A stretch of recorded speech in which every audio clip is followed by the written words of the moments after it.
Anchor నమస్కారం వీక్షకులారా, మా ఈ కొత్త పాడ్కాస్ట్కి మీకందరికీ స్వాగతం.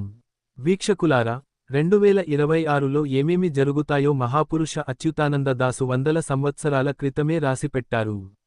నేటి ఈ పరిస్థితుల్లో ఒక పెద్ద యుద్ధం జరుగుతుందని ఆయన తన మాలిక భవిష్యవాణి గ్రంథంలో రాశారు.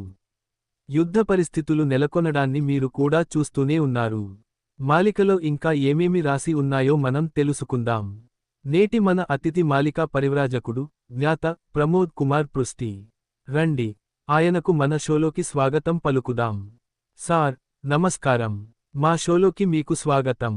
సార్, ఇది మన మొదటి పాడ్కాస్ట్ కాదు.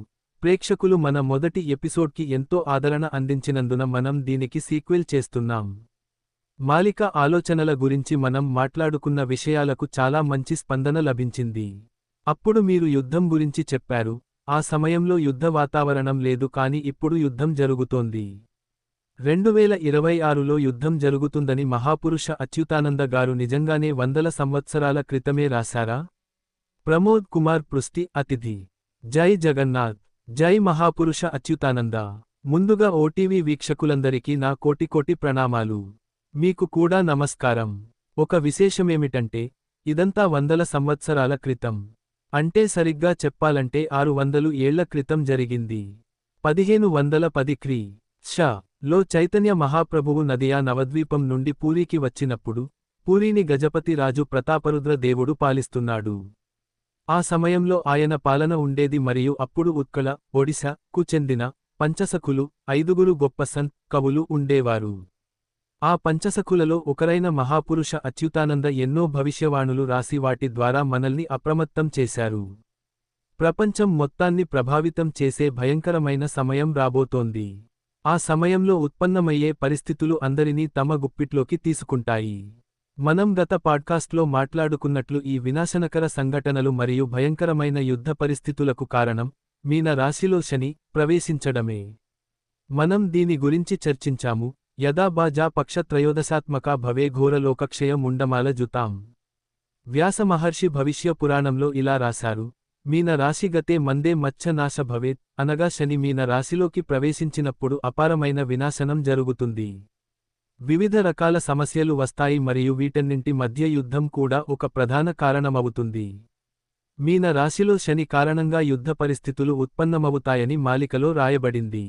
మరియు జ్యోతిష్య శాస్త్రంలో కూడా ఇలా రాయబడింది: అర్ధమధ్య జదా జీవ క్రమ రాశి త్రయంగ స్పర్శయది.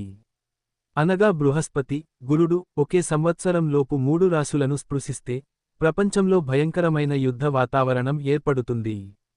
జ్యోతిష్య శాస్త్రం కూడా ఈ విషయంలో పంచసఖులతో, ముఖ్యంగా అచ్యుతానంద మహాపురుషుని మాలికతో ఏకీభవిస్తోంది.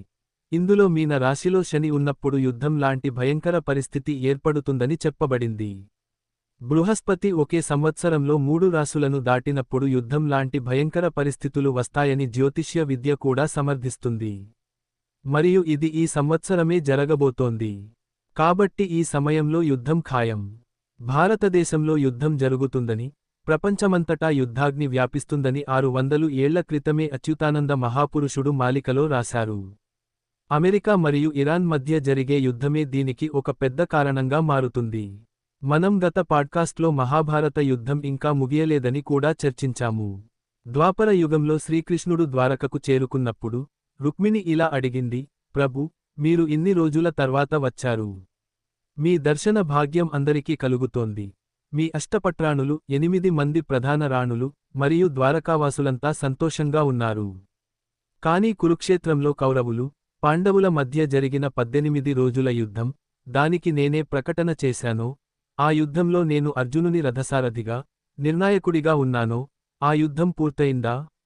భగవంతుడు ఇలా బదులిచ్చాడు: లేదు, యుద్ధం ఇంకా ముగియలేదు. భీష్ముడు, ద్రోణుడు, కర్ణుడు లాంటి గొప్ప మహారథులంతా యుద్ధంలో పాల్గొన్నారు, కానీ 18 రోజుల మహాభారత యుద్ధం ఇంకా పూర్తిగా ముగియలేదు. రుక్మిణి, మీరు అలా ఎలా చెప్పగలరు? యుద్ధం ముగియలేదా? మీరు మహాభారత యుద్ధంలో పాల్గొన్నారు, మహారథుల తలలు మొండెం నుండి వేరు కాలేదా? అని అడిగింది. ముందుగా భీష్మ పితామహుడు సేనాధిపతిగా 9 రోజులు యుద్ధం చేశాడని మహాపురుష అచ్యుతానంద రాశారు. భీష్ముని తర్వాత అర్జునుని బాణాలకు ఆయన శరశయ్యపై ఒరిగాడు. ఆ తర్వాత సేనాధిపతి ఎవరయ్యారు అని అచ్యుతానందుడు రాస్తూ పంచదివస సజే ద్రోణకళా మహారణ అనగా ద్రోణాచార్యుడు 5 రోజులు సేనాధిపతిగా యుద్ధం చేశాడు. భీష్ముని 9, ద్రోణుని 5, మొత్తం 14 రోజులు యుద్ధం జరిగింది.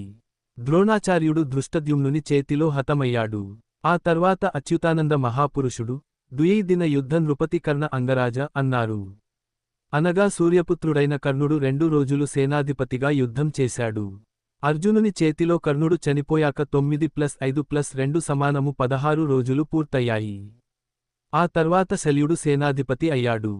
యుధిష్ఠిరుని ఆగ్రహానికి శల్యుడు చనిపోయాడు. ఆ తర్వాత కృపాచార్యుడు తదితరుల పర్వం మొదలైంది. యహీపర 17 దిన ద్వి ప్రహర అనగా ఈ విధంగా మొత్తం 17.5 రోజులు యుద్ధం జరిగింది. మరి కురుక్షేత్రంలో కౌరవులు, పాండవుల మధ్య యుద్ధం ముగిసిందా? అన్నలైన దుర్యోధన, దుశ్శాసనులు చనిపోయారు. పాండవులు విజయం సాధించారు. ధర్మరాజు యుధిష్ఠిరుడు హస్తినాపుర సింహాసనం అధిష్ఠించాడు. కాని యుద్ధం మిగిలిపోయిందా? ఓ జే బాకీ సుత తోరే హే రుక్మిణీ ఓ యుద్ధ బాకీలా నహి.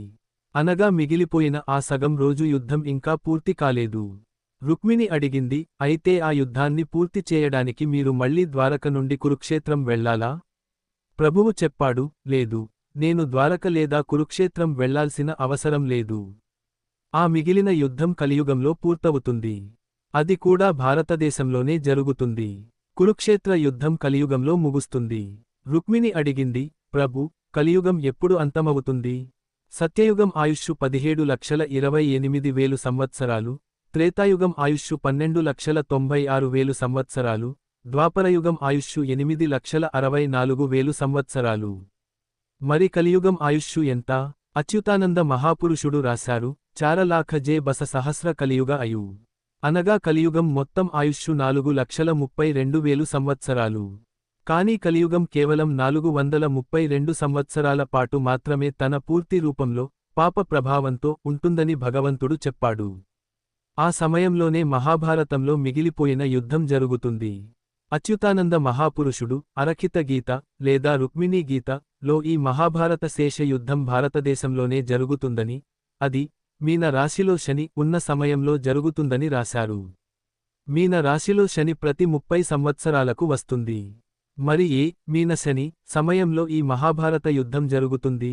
అచ్యుతానంద మహాపురుషుడు శివకల్ప నవఖండ నిర్ఘంటు లో ఇలా రాశారు, మీన శని గురువార రే పబ ఏహి అంక ధ్రువ. అనగా మీన రాశిలో శని మరియు గురువారం సంయోగం జరిగినప్పుడు, మరియు మిథున మాసంలో 13 రోజుల పక్షం వచ్చినప్పుడు ఈ యుద్ధం జరుగుతుంది. ప్రస్తుతం జరుగుతున్న యుద్ధం సాధారణ యుద్ధం కాదు. ఇది 3వ మహాయుద్ధం, మహాసమరం. ఇందులో భయంకరమైన వినాశనం జరుగుతుందని, అనేక దేశాల ప్రజలు చనిపోతారని మహాపురుషులు చెబుతున్నారు. సాతకోటి లోక సారా విశ్వ వినాశ అనగా ఈ యుద్ధం మరియు ఇతర ప్రకృతి విపత్తుల వల్ల ప్రపంచంలోని అత్యధిక జనాభా, సుమారు 75% నాశనమవుతుంది. మొదటి ప్రపంచ యుద్ధం 1914 నుండి 1918 వరకు, సుమారు 5 ఏళ్లు జరిగింది. రెండవ ప్రపంచ యుద్ధం 1939 నుండి 1945 వరకు, సుమారు 6 ఏళ్లు జరిగింది. మూడవ ప్రపంచ యుద్ధం, మహాభారత యుద్ధ శేష భాగం ఎప్పుడు జరుగుతుంది? ఈ కలియుగ యుద్ధం ఎప్పుడు జరుగుతుందని అచ్యుతానంద మహాపురుషుని శిష్యుడు రామచంద్ర అడిగాడు. మీన రాశిలో శని మార్చి 28, 2025న ప్రవేశించి 2027 వరకు అక్కడే ఉంటుంది. ఇదే సమయంలో 13 రోజుల పక్షం అశుభకాలం కూడా వస్తుంది. ఇదే సమయంలో మూడవ ప్రపంచ యుద్ధం జరుగుతుంది. శిశు అనంతుని పంచసఖుల్లో ఒకరు కలియుగ మాలిక లో ఇలా రాశారు, 26 ఒడిశా హోబ మహాసమర 25 అఠా ఒడిశా విదేశీ జాతి జేతే ముహూర్త కా మధ్య బాహర హోవే నవే కదాచిత్. అనగా 2026లో భయంకరమైన యుద్ధం జరుగుతుంది. 2025 చివరి నాటికి ఒడిశా మరియు భారతదేశంలోని వివిధ జిల్లాల్లో నివసిస్తున్న విదేశీయులు, బంగ్లాదేశీ చొరబాటుదారుల వంటివారు క్షణాల్లో బయటకు పంపబడతారు. 2026లో మహాసమరం జరుగుతుంది మరియు భారతదేశం ఈ యుద్ధంలో పాల్గొంటుంది. ఇది మూడవ ప్రపంచ యుద్ధం. అచ్యుతానంద మహాపురుషుల ప్రకారం, ఈ యుద్ధం ఇరాన్ మరియు అమెరికా మధ్య ప్రారంభమవుతుంది. మహాపురుష అరఖిత దాస్, గంజాం జిల్లాలోని బడాఖేముండి రాజకుటుంబంలో జన్మించి ఉడాసని కొండ గుహల్లో శూన్య సమాధి పొందారు. మహాగుప్త పద్మకల్పం లో ఇలా రాశారు, అమెరికా రాష్ట్ర భాయి మునాస జో ఇరాన్. అమెరికా అనగా ఇరాన్, అమెరికా యుద్ధం మూడవ ప్రపంచ యుద్ధంగా మారుతుంది. అమెరికా గెలవదు. ప్రపంచంలో తనను తాను అత్యుత్తమమైనదిగా గర్వించే దేశం అహంకారం బద్దలవుతుందని మహాపురుషులు రాశారు. గర సహీ నార ధాతా తేనుకర వాయి అమెరికా. ఈ యుద్ధంలో అమెరికా నష్టపోవాల్సి వస్తుంది. ఈ యుద్ధం నెమ్మదిగా ప్రపంచ యుద్ధ రూపాన్ని సంతరించుకుంటుంది. అమెరికా ఆర్థిక వ్యవస్థ, సైనిక శక్తి, అణుశక్తి క్రమంగా బలహీనపడతాయి. మాలికలో కేవలం యుద్ధం సమస్య గురించే కాదు, పరిష్కారం కూడా రాసి ఉంది. యుద్ధంలో ఎంతో మంది ప్రాణాలు కోల్పోతారు, ఆస్తి నష్టం జరుగుతుంది. మనం ప్రజలను చైతన్యవంతులను చేస్తే దీనిని ఆపగలమా? రామాయణంలో మండోదరి రావణుడికి నచ్చజెప్పింది, నువ్వు ఎవరితో యుద్ధం చేస్తున్నావు? వారు సాక్షాత్తు విష్ణు అవతారమైన శ్రీరాముడు. యుద్ధం వద్దు. విభీషణుడు, కుంభకర్ణుడు మరియు ఇతర మంత్రులు కూడా నచ్చజెప్పారు, కాని రావణుడు వినలేదు. యుద్ధం ఆగలేదు. ద్వాపర యుగంలో శ్రీకృష్ణుడు శాంతిదూతగా వెళ్లి దుర్యోధనుడికి నచ్చజెప్పాడు, పాండవులకు కేవలం 5 ఊళ్ళు ఇవ్వు. కాని సూదిమొన మోపినంత స్థలం కూడా ఇవ్వనని దుర్యోధనుడు నిరాకరించాడు. ఈ యుద్ధం విధి, నియతి చేత నిర్ణయించబడిందని మహాపురుషులు రాశారు. ఇది దైవశాసనం. చెడ్డ సమయం తర్వాత అభివృద్ధి కోసం వినాశనం అవసరం.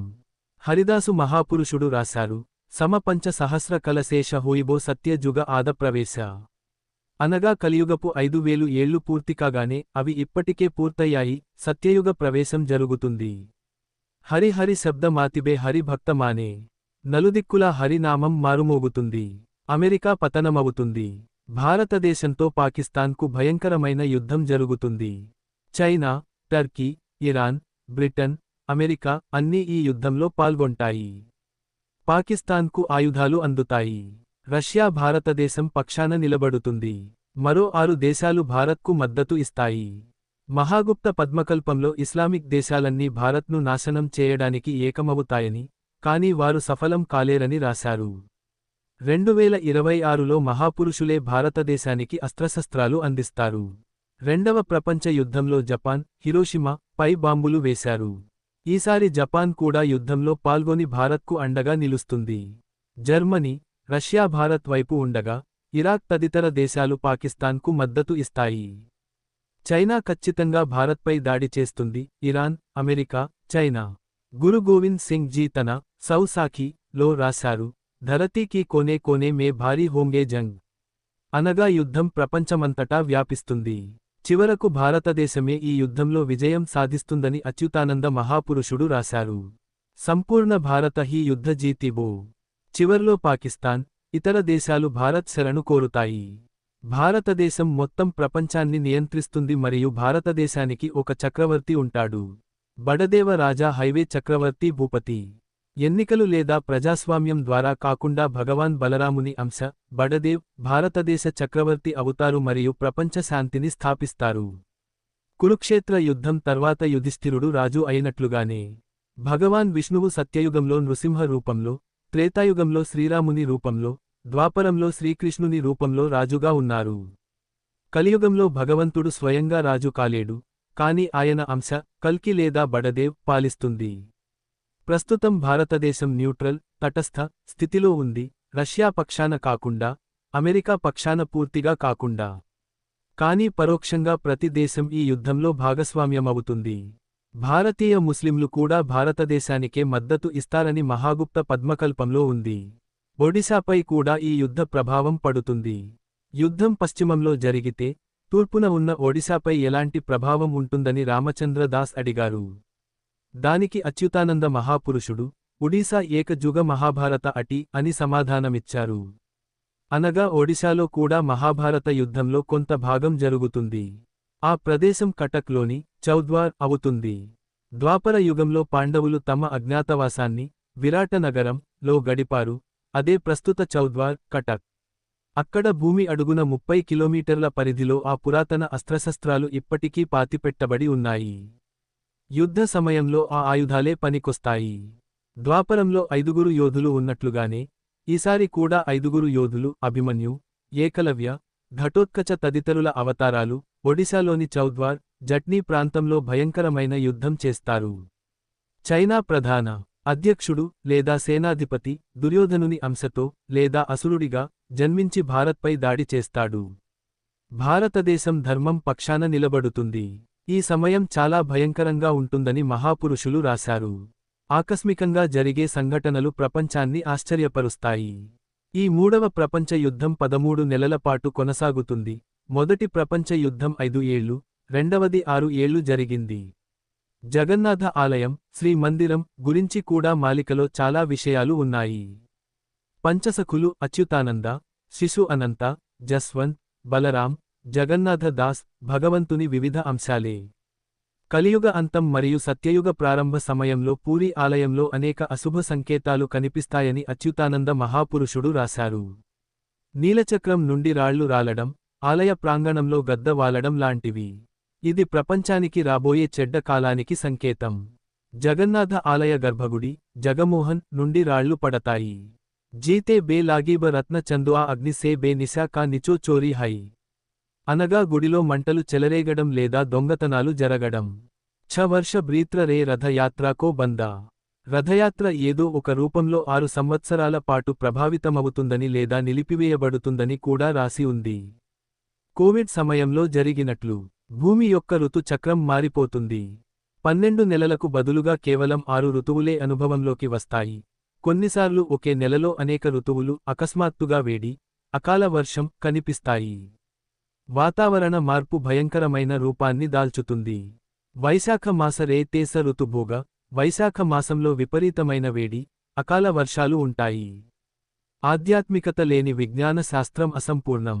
నేడు విజ్ఞాన శాస్త్రం చెబుతున్న విషయాలు, ధృవాల్లో మంచు కరగడం, క్లైమేట్ చేంజ్ మాలికలో 600 ఏళ్ల క్రితమే రాయబడ్డాయి.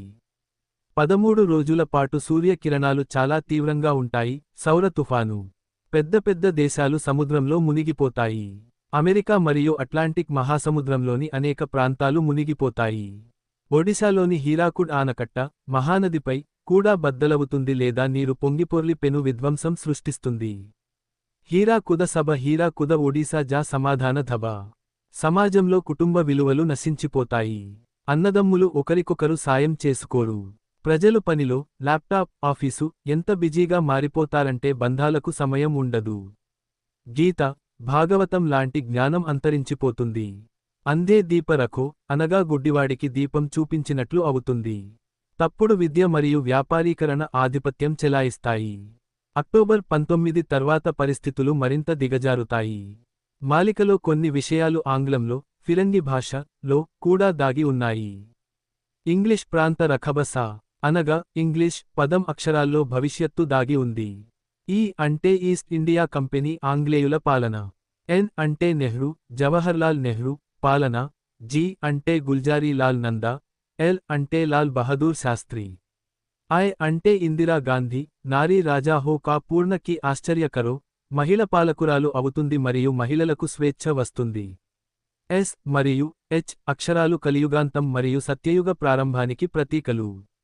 ఎస్ అంటే 7 భారతదేశంలో 7 ప్రముఖులు లేదా 7 ప్రధాన ఆధ్యాత్మిక శక్తులు పాలిస్తారు.